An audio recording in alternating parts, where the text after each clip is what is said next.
Je ne pensais pas que cela était possible avant le début de la saison, mais si, Manchester City est bel et bien en crise. Salut à tous les gars, c'est Azial. Aujourd'hui, on se retrouve pour une nouvelle vidéo où on va parler de Manchester City et on va parler de Manchester City négativement dans cette vidéo, car oui, le club est bel et bien en crise. Quelque chose qui, je pensais, et je pense beaucoup d'entre vous, limite, on pensait ça un petit peu irréalisable.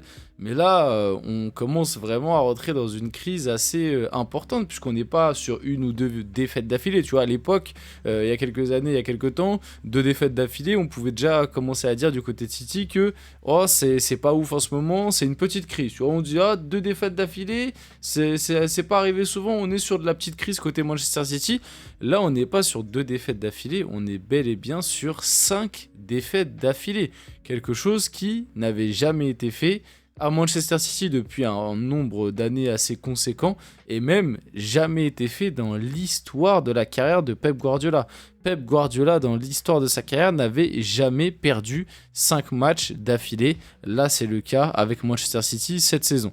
On va se poser pas mal de questions, parler un petit peu de cette équipe, de cette crise qui touche le club. On va discuter de ce que je vois d'ici la fin de la saison. Est-ce que je pense qu'ils vont se relever? Est-ce que je pense que c'est bel et bien fini et qu'ils vont continuer à s'enterrer petit à petit?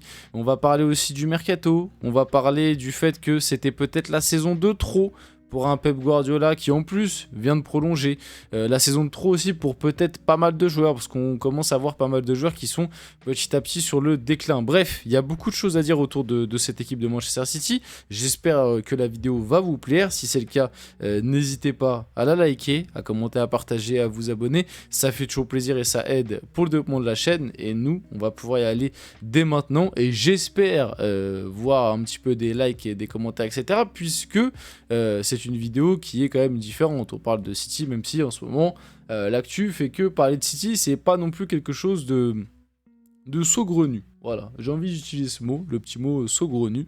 Donc voilà, donc Manchester City nage en pleine crise, 5 défaites de suite, une première depuis la saison 2005-2006, une défaite à domicile, une première depuis novembre 2022, après 52 matchs invaincus, une défaite par 3 buts d'écart à domicile, une première depuis 2003 en compétition officielle. Voilà tous les tristes records, les records négatifs qui ont été battus dans la journée d'hier. Défaite de Manchester City 4-0 face à Tottenham.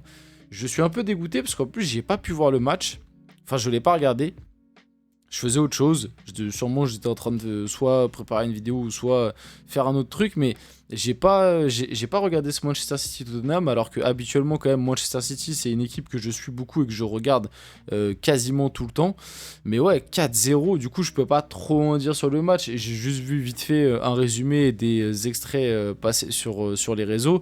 Je peux pas vous en dire plus que ça, mais 4-0, j'ai vu quand même des attitudes défensives du côté de City qui sont très inquiétantes. J'ai vu du Gvardiol, j'ai vu du Walker, j'ai vu du Nathan Ake, du Ruben Dias qui ont été très très inquiétants dans la prise, pris dans leur dos sur les contre-attaques et tout. J'ai vu que Tottenham a fait très mal à cette équipe de City en attaque rapide. Et aussi, on peut en revenir au cas Rodri, qu'on va aborder juste après, mais depuis que Rodri n'est plus là, bon, même si c'est vrai qu'entre cette période de 5 défaites d'affilée et la blessure de Rodri, il y a eu un petit moment où City continuait quand même à un peu gagner, mais même dans ces victoires-là, entre la blessure de Rodri et la période actuelle, même la période de 3-4 victoires que City a enchaîné, on commençait petit à petit à se dire « Ah, City, ça continue de gagner, mais c'est quand même moins bien que quand il y avait Rodri, tu vois. » On commençait déjà à avoir un petit déclin, mais oui, dans cette équipe, il y a quand même beaucoup de joueurs qui montrent un visage très très inquiétant, et la plupart sont quand même des joueurs vieillissants. Je pense à Gundogan. Gundogan, on est sur un retour pour l'instant chaotique, hein. On est réellement sur un retour, c'est un énorme échec, parce que pour le moment, Gundogan, il est très très loin du niveau qu'il avait quand il est parti, et très très loin même du niveau qu'il avait l'année dernière au Barça, parce que malgré tout, même si l'année dernière au Barça, je voyais pas le Gundogan de City justement d'avant, je voyais quand même un bon joueur de foot. Là, depuis le début de saison, Gundogan, c'est très très compliqué à City, hein. c'est très très très compliqué honnêtement. Et c'est pas le seul. Je peux aussi penser à Walker. Walker, je trouve que petit à petit, on est en train d'arriver sur un petit déclin pour lui. Là, on est en train de voir les limites du joueur, mais c'est logique, hein, c'est les joueurs vieillissent tout simplement. Et puis aussi, je pense que côté City, au-delà du côté les joueurs vieillissent, etc., et peut-être aussi des joueurs qui sont en méforme, il y a le côté tout simplement mental. C'est-à-dire que Manchester City vient de battre un record de 4 PL de suite. Ils ont gagné la Ligue des Champions il y a un peu plus d'un an, enfin il y a 2 saisons quoi, en 2023. Qui est la première de l'histoire du club, c'est un groupe de champions. Et peut-être que ce groupe de champions n'a pas été assez, on va dire, changé. Tu vois, le groupe n'a pas été assez changé pour réimpulser cette flamme d'aller gagner. Pour continuer vite fait aussi sur les individualités qui me dérangent depuis le début de saison. Et après, on va parler aussi du côté mercato. Parce que c'est vrai que sur les dernières saisons, les mercato de City, quand même, il y a des choses à redire. Parce que tu vends beaucoup, tu vends très bien, mais tu recrutes pas forcément toujours de manière optimale, tu vois. On peut penser au dernier mercato, encore une fois, où tu es parti chercher Savinho. Savinho, pour le moment, c'est quand même très gentil. Alors, le joueur est jeune, on va pas non plus s'emballer, dire que c'est un échec, etc. Mais bon, tu vois bien que pour le moment, Savinho, il y a encore des limites, quoi. Et c'est qui d'autre qu'ils ont été chercher l'été dernier? Je crois que c'est tout en plus, hein. Ils ont été chercher que Savinho. Là, comme ça, j'ai même pas d'autres. Ah bah Gundogan, du coup, ils ont fait revenir aussi Gundogan. Mais comme j'ai dit, Gundogan, pour l'instant, c'est compliqué. Mais bref, ces derniers temps, les mercato de City sont pas forcément les plus optimisés. En tout cas, on est loin des mercato de City à une certaine époque où ça envoyait des grosses quichetas et ça se renforçait de zinzin. Là, les derniers mercato de City, c'est plus des mercato où on vend bien et on recrute des petits joueurs par-ci par-là qui coûtent quand même une certaine somme. Mais voilà, on cherche pas non plus à... je trouve qu'à l'heure actuelle, City cherche pas à renforcer son effectif, il cherche juste à trouver les joueurs de demain qui deviendront les remplaçants, tu vois, un peu naturels. Sauf que pour le moment, ces joueurs de demain, ils ont du mal à réellement s'imposer et émerger dans cette équipe, en tout cas pas tous. En plus, tu as eu la blessure de Rodri. T'as aucun profil comme peut l'être Rodri dans cette équipe. Il y a des individualités qui fautent. J'ai parlé de Walker, j'ai parlé de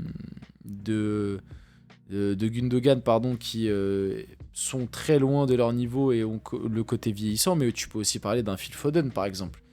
Phil Foden, on le rappelle, meilleur joueur de PL l'année dernière. Il a sorti une saison très très forte l'année dernière.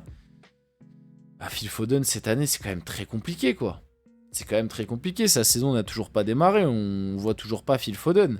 On peut d'ailleurs passer un petit peu au diapo d'après.